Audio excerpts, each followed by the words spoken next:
ನಿಮ್ಮ ತಂದೆಯವರೇ ಬಂದು ಕ್ಲಾರಿಫಿಕೇಶನ್ ಕೊಡಂಗಾಗ್ಬಿಡ್ತು, ನನಗೇನು ಆಗಿಲ್ಲ, ನಾನು ಆರಾಮಾಗಿದ್ದೀನಿ ಅಂತ. ಆಸ್ ಅ ಫ್ಯಾಮಿಲಿ ಮೆಂಬರ್ ಅದೊಂಥರ ಹರ್ಟ್ ಆಗಿಬಿಡುತ್ತೆ. ಅಂದರೆ ಫ್ಯಾಮಿಲಿಯವ್ರಿಗೆ ಯಾರಿಗೋ ಏನೋ ಆಗಿದೆ ಅಂತ ಅಂದಾಗ ಏನೂ ಆಗ್ದಲೇ ಇದ್ರೂ ನಮ್ಗೊಂಥರ ಹರ್ಟ್ ಆಗಿಬಿಡುತ್ತೆ. ಸಿಚುವೇಶನ್ ಎಲ್ಲ ಹೇಗೆ ಹ್ಯಾಂಡಲ್ ಮಾಡಿದ್ರಿ ಅಂತ?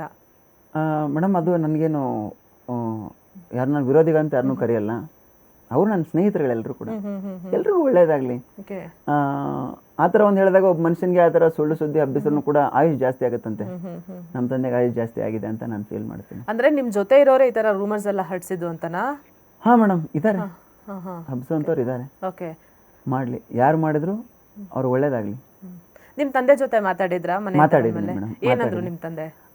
ತಂದೆ ತುಂಬ ಖುಷಿಪಟ್ಟರು. ಅವ್ರಿಗೂ ನಾನು ಹೇಳಿದೆ, ಈ ಥರ ಆಗಿದೆ ಅಂತ ಹೇಳಿದಾಗ ಅವರು ಆಯಿತು, ತೊಂದರೆ ಇಲ್ಲ ಬಿಡು, ಸಾಕು, ನೀನು ಗೆದ್ದು ಬಂದಿದೆಯಾ ಮಗನೇ, ಇನ್ನೇನು ಬೇಕಾಗಿಲ್ಲ ನಮ್ಗೆ, ಇದ್ರ ಮೇಲೆ ಇನ್ನೇನಿದೆ, ನೀನೇನು ಸೋತು ಬರಲಿಲ್ಲ, ಗೆದ್ದು ಕ್ಯಾಪ್ಟನ್ ಆಗಿ ಹೊರಗಡೆ ಬಂದಿದೆಯಾ, ತುಂಬ ಖುಷಿ ಇದೆ ಅಂತಲೇ ಅವರು ಫೀಲ್ ಮಾಡಿದ್ರು. ಟಚ್ವುಡ್ ನಿಮ್ಮ ತಂದೆಗೆ ಒಂದು ದೊಡ್ಡ ಕಾಂಪ್ಲಿಮೆಂಟ್ ಕೊಡಬೇಕು. ಆ ಏಜಲ್ಲೂ ಅಷ್ಟು ಚೆನ್ನಾಗಿ ಮಾತಾಡ್ತಾರೆ, ಇನ್ನೂ ಕೆಲಸ ಮಾಡ್ಕೊಂಡು ಓಡಾಡ್ತಾ ಇದ್ದಾರೆ. ಬಹುಶಃ ನೀವು ಬ್ಲೆಸ್ಡ್ ಅನ್ಸುತ್ತೆ. ಆ್ಯಕ್ಚುಲಿ ನಾನು ಅವರು ಮಗನಾಗಿ ಹುಟ್ಟೋದಕ್ಕೆ ನಾನು ಪುಣ್ಯ ಮಾಡಿದ್ದೀನಿ ಮೇಡಮ್. ಆ್ಯಕ್ಚುಲಿ ಹೇಳ್ಬೇಕಂದ್ರೆ ನಮ್ಮ ತಂದೆ ಯಾವತ್ತೂ ಕೂಡ ಕುಗ್ಗಿದವರಲ್ಲ. ನಮ್ಮ ತಂದೆ ತುಂಬ ಕಷ್ಟನ ನೋಡ್ಕೊಂಡು ಬಂದಿದ್ದಾರೆ. ಅವ್ರ ಕಷ್ಟ ನೋಡ್ಕೊಂಡು ಬಂದದ್ದೇ ಅವ್ರ ಪ್ರೇರಣೆಯಿಂದನೇ ನಾವು ಏನೋ ಒಂದು ಸಾಧನೆ ಮಾಡಬೇಕು ಅಂತ ಬೆಂಗಳೂರಿಗೆ ಬಂದವ್ ನಾನು. ಆ್ಯಕ್ಚುಲಿ ಮನೆಯ ಮೊದಲ ಪಾಠಶಾಲೆ ಅಂತಾರೆ, ಆ ಥರ ನಮ್ಮ ಮನೆಯಲ್ಲೇ ಮೊದಲು ಯಾವುದಕ್ಕೂ ಕುಗ್ಗಬಾರ್ದು ಅನ್ನೋದನ್ನ ಹೇಳ್ಕೊಟ್ಟಿದ್ದು.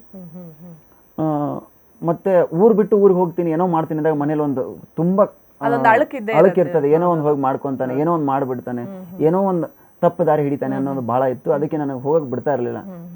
ಅವತ್ತು ನಾನು ಗಟ್ಟಿ ನಿರ್ಧಾರ ಮಾಡಿ ಮನೆ ಬಿಟ್ಟು ಒಂದು ಹೊರಗಡೆ ಬಂದಾಗ ನನ್ನನ್ನು ಬೆಂಗಳೂರು ಕೈ ಬೀಸಿ ಕರಿತಾ ಇತ್ತು, ಮನೆ ಹೋಗುವಂತ ಇತ್ತು. ಆ ಥರ ಆಗಿತ್ತು ನನ್ನ ಪರಿಸ್ಥಿತಿ. ಬೆಂಗಳೂರು ತುಂಬ ಚೆನ್ನಾಗಿ ನನ್ನ ಸ್ವಾಗತ ಮಾಡ್ಕೊತು. ಅವತ್ತು ಬೆಂಗಳೂರು ನನ್ನ ಸ್ವಾಗತ ಮಾಡ್ಕೊಂಡು ಇವತ್ತು ನಾನು ಇಲ್ಲಿ ಕರ್ಕೊಂಡ್ಬಂದು ನಿಲ್ಲಿಸಿದೆ. ನಾನು ಅದಕ್ಕೆ ಹೇಳಕ್ಕೆ ಮಾತುಗಳೇ ಬರಲ್ಲ ಮೇಡಮ್. ಓಕೆ, ಈಗ ಎಲ್ಲ ಪ್ರಾಬ್ಲಮ್ ಎಲ್ಲ ಸಾರ್ಟ್ ಔಟ್ ಆಯ್ತಾ? ಯಾಕಂದರೆ ನೀವು ಮನೆಯಿಂದ ಬಂದು ಒಂದು 3-4 ದಿನ ಆಗಿದೆ, ಎಲ್ಲ ಸಾರ್ಟ್ ಔಟ್ ಮಾಡ್ಕೊಂಡ್ರಾ? ಮೇಡಮ್, ಬಂದು 2 ದಿನಕ್ಕೆ ಅದೆಲ್ಲ ಪ್ರಾಬ್ಲಮ್ನು ಸಾಲ್ವ್ ಮಾಡಿದೆ ನಾನು. ಯಾಕಂದರೆ ಅವರು ಸ್ವಲ್ಪ ನಿರ್ಧಾರಗಳನ್ನು ತಗೊಳ್ಳೋದ್ರಲ್ಲಿ ಎಡವಿದ್ರು, ಅದು ಗೊಂದಲದಲ್ಲಿದ್ರಲ್ಲ, ಅದನ್ನೆಲ್ಲವನ್ನು ಬಂದ ತಕ್ಷಣ ನಿರ್ಧಾರಗಳೆಲ್ಲವೂ ತೊಗೊಂಡು ಎಲ್ಲವೂ ಸಾಲ್ವ್ ಆಗಿದೆ. ಇವಾಗ ಎಲ್ಲರೂ ಅಂಡರ್ ಕಂಟ್ರೋಲ್. ಒಂದು 6-7 ಪ್ರಾಜೆಕ್ಟ್ ಆನ್ಗೋಯಿಂಗ್ ನಡೀತಾ ಇದೆ. ಇವಾಗ ಎಲ್ಲ ಪ್ರಾಜೆಕ್ಟು ತುಂಬ ಚೆನ್ನಾಗಿ ನಡೀತಾ ಇದೆ. ಎಲ್ಲ ಎಂಪ್ಲಾಯ್ಗಳು ಇವಾಗ ಏನಿದ್ದಾರೆ ನೋಡ್ಕೋಬೇಕು, ಆ ಥರ ಎಲ್ಲ ನೋಡ್ಕೋತಾ ಇದ್ದಾರೆ. ಎಲ್ರಿಗೂ ನಾನಿದ್ದಾಗ ಇರೋವಂಥ ಧೈರ್ಯ ನಾನು ಇಲ್ಲದೇ ಇರೋ ಟೈಮಲ್ಲಿ ಇರಲ್ಲ ಯಾವುದು ಕೂಡ. ಮನೆಗೆ ಹಿರಿಯ ಹೇಗೆ ಮುಖ್ಯನೋ ಆ ಥರ ನನ್ನ ಕಂಪ್ನಿಗೆ ನಾನೇ ಇರಬೇಕಾಗತ್ತೆ. ಯಾಕಂದರೆ ನಮ್ಮ ಹುಡುಗರು ಹೇಳ್ತಾ ಇದ್ದು ಒಂದೇ, ಸರ್ ನೀವಿದ್ದು ಡಿಸಿಷನ್ ತೊಗೊಳೋದು ನಮಗೆ ಧೈರ್ಯ ಕೊಡ್ತದೆ, ನೀವೇನಾದರೂ ಹೇಳಿದ್ರು ನಾವು ಅದನ್ನು ಮಾಡೋಕ್ಕೆ ನಮಗೆ ಹಿಂದೆ ಮುಂದೆ ಜರಿಯಲ್ಲ. ನಾವು ನೀವಿಲ್ಲ ಅಂದಾಗ ನಮಗೆ ತುಂಬ ಕೊರಗಿರುತ್ತೆ ಸರ್ ಅನ್ನೋದು ಎಲ್ಲರೂ ಕೂಡ ವ್ಯಕ್ತಪಡಿಸಿದ್ರು. ಈಗ ನಾನು ಬಂದಿದ್ದೀನಿ, ಅದೆಲ್ಲವನ್ನು ಸಾಲ್ವ್ ಮಾಡಿದ್ದೀನಿ.